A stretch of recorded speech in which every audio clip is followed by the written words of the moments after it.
What's the most profound thing you've ever heard someone say near the end of their life? Doctors told us he was already gone days before he actually died.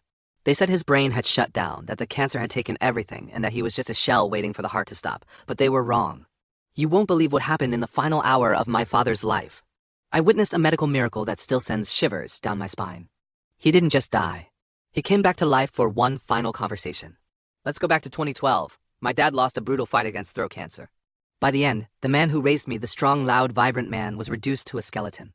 He had been sent home to die in hospice care. He weighed practically nothing. He couldn't eat. He couldn't move. But the worst part? He couldn't talk.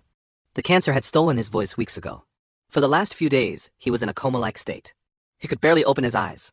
We were just sitting by his bedside, listening to the shallow breathing, waiting for the inevitable. The dad I knew was already dead. Then came the morning that changed my view on death forever. It was around 8 a.m. The house was dead silent. I was sitting in the corner of the room, half asleep. Suddenly, the rustling of sheets. I looked up and my heart nearly stopped. My dad sat up. He didn't struggle. He didn't ask for help. He just sat up. He opened his eyes and the cloudy, distant look was gone. They were sharp. They were clear. He looked around the room, locked eyes with me, and he smiled. And then he spoke. His voice wasn't weak. It wasn't slurred. It sounded like him again. It sounded like it did 10 years ago. He called for us to come closer. My siblings and I rushed to the bed, terrified and amazed.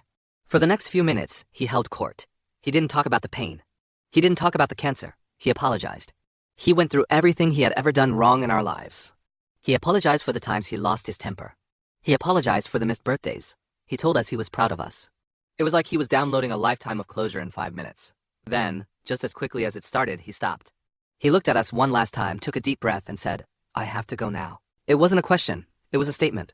He laid back down on the pillow, closed his eyes, and let out one final breath. And that was it. He was gone. I later found out this is called terminal lucidity, or the rally. It's when the brain gives you one last burst of energy to say goodbye. I'm just grateful I was there to hear it.